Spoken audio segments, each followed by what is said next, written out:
Aujourd'hui, on est en Californie, les copains. Et il y a un groupe de mecs qui ont fait cette photo en Californie. Et cette photo, elle ne pose pas de problème. Sauf qu'on est en 2024. Et se teindre la figure de couleur, c'est pas grave. Par contre, si la couleur, c'est le noir, là, c'est absolument insupportable. D'accord? C'est pour ça que vous regardez dans les comics, Thanos qui a la peau violette, c'est pas grave. Se déguiser en personnage bleu, c'est pas grave. Vert, c'est pas grave. Mais personne va se déguiser en un personnage noir. Il y a une couleur, c'est absolument insupportable. Et du coup, ils font cette photo, et ils se font poursuivre en justice par des gauchistes pour du blackface. Sachant qu'il n'y a aucun rapport, parce que le blackface n'existe plus depuis 500 ans, et que le blackface constitue à faire des représentations théâtrales où tu te teins la tête de couleur noire en imitant les Africains en se moquant d'eux. Chose qui n'existe plus dans aucun pays dans l'univers. Mais les gauchistes, étant donné qu'ils utilisent des mots qu'ils ne comprennent pas, par exemple, vous regardez les gauchistes qui manifestent pour la Palestine contre Gaza, vous leur demandez de placer Palestine ou Gaza sur une carte, ils savent pas où c'est. Donc leur faire comprendre ce que c'est le blackface, c'est même pas la peine. Pour eux, le blackface, c'est juste se déguiser. Et le pire, c'est que pour les juges, c'est aussi se déguiser. D'accord? Enfin, c'est des demeurés, hein, ces gens-là, de toute façon. Sauf que, c'est pas un déguisement. En fait, c'est juste un masque à l'argile. Vous voyez, ils se sont fait un petit masque. Et du coup, ils ont poursuivi les gauchistes, et ils ont gagné le procès, et ils ont reçu 1 million de dollars de dommages et intérêts. Les mecs, à la base, ils ont juste fait une photo, en train de faire un masque d'argile, et ils se retrouvent à gagner 1 million de dollars grâce à la débilité de gauche. Et je trouve ça absolument merveilleux. Des adolescents expulsés d'une école catholique d'élite californienne pour blackface reçoivent 1 million de dollars du jury après avoir prouvé qu'il ne s'agissait que d'un masque vert contre l'acné. 2 adolescents expulsés de leur école catholique d'élite de Californie, alors qu'ils étaient faussement accusés de porter du blackface, ont reçu conjointement plus d'1 million de dollars après avoir prouvé qu'il ne s'agissait que d'un masque vert contre l'acné. Les étudiants de l'époque du lycée Saint-Francis à Mountain View n'avaient que 14 ans lorsqu'ils ont pris une photo lors d'une soirée pyjama en 2017 portant le traitement en solidarité avec un ami souffrant d'acné sévère selon leur procès. Le traitement, acheté par la maman d'une des garçons, était vert clair une fois appliqué et viré au vert foncé une fois sec.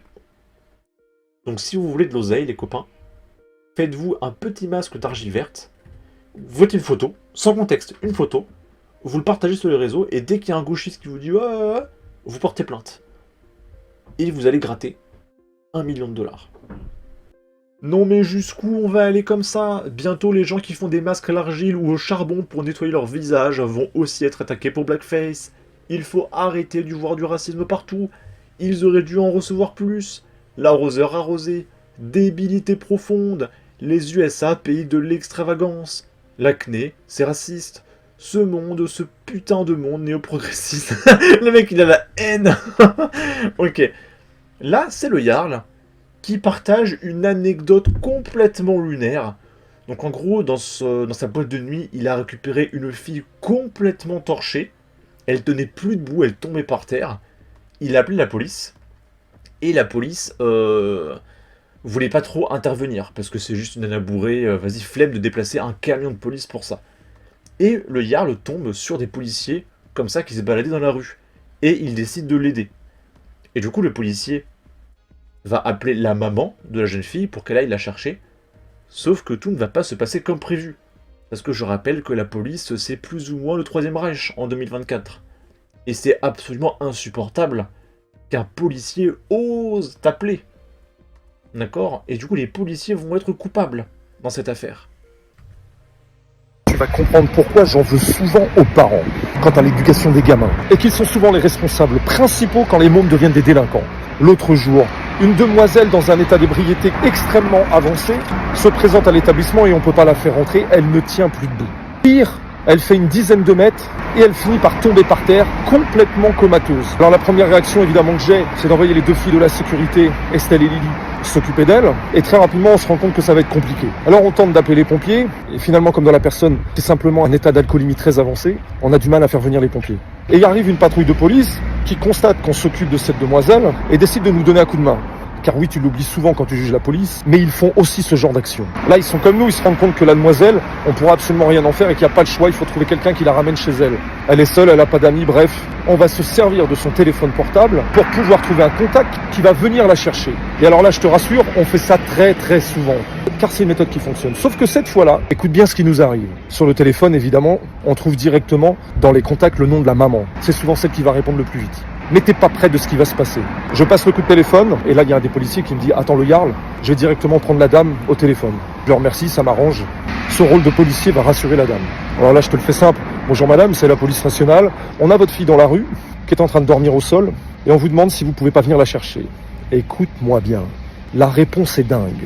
La dame ne s'inquiète pas de sa fille, mais s'insurge parce que le policier a pris le téléphone portable de sa fille et lui demande de quel droit ils utilisent et ils rentrent dans le téléphone qu'elle considère privé pour passer des coups de fil.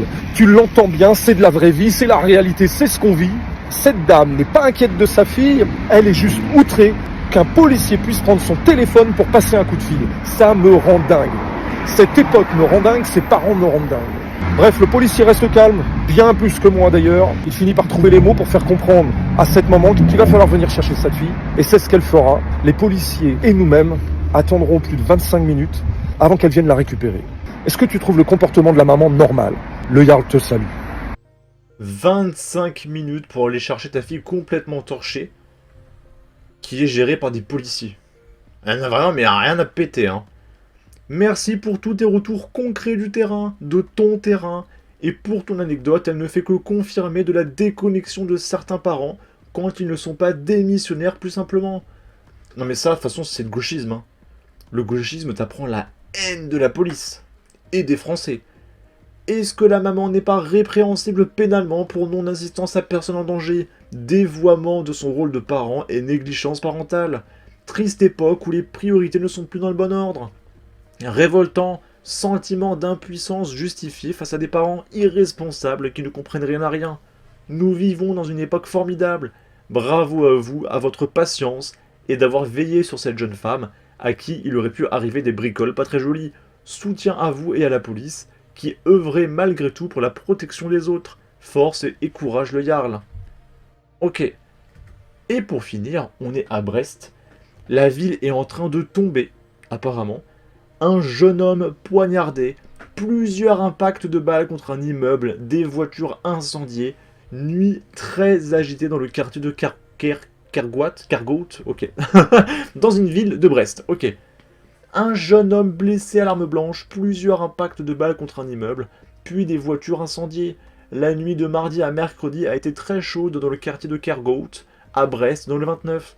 Un jeune homme âgé de 18 ans venait de descendre du bus avec sa copine lorsqu'il a été attaqué gratuitement au couteau mardi soir, peu avant 21 h, dans le quartier populaire de Bellevue, à Brest. Blessé à la jambe, la victime était inconsciente lors de sa prise en charge sur la voie publique par les pompiers. Médicalisé sur place, le jeune homme a finalement été transporté au centre hospitalier de la Cavale Blanche à Brest. Son pronostic vital n'est pas engagé. Un incendie de voiture 4 heures plus tard. Les habitants sont excédés par ces actes de vandalisme. Moi, je n'ai rien entendu commenter désabusé un quadragénaire. Les chambres de mon appartement ne donnent pas sur la place centrale. J'ai découvert cela ce matin. C'est dégueulasse. Regardez les voitures visées. Il s'agit de véhicules modestes qui ne sont pas récentes. Ils appartiennent à des gens qui n'auront quasiment rien avec les assurances. Pourtant, le préjudice pour eux est important. Comment vont-ils aller au boulot demain? À quelques mètres de là, un homme constate les dégâts auprès de son fourgon, floqué à l'effigie d'une boîte du bâtiment. L'arrière du véhicule a été sérieusement endommagé. Je vais prévenir mon patron, ça va nous compliquer sérieusement la vie. Déjà qu'on manquait de véhicules, les types qui font ça n'ont rien dans le crâne. Ok. Il y a toujours eu ça à Brest, même dans les années 70. Entre parenthèses, non. Nuit agitée, lol, ce n'est plus qu'agité là. La France est-elle en train de sombrer dans le chaos? Les événements de Brest sont symptomatiques d'une société en délinquance. Quand allons-nous enfin prendre les mesures pour rétablir l'ordre et la sécurité? La victime est décédée aujourd'hui. Quoi?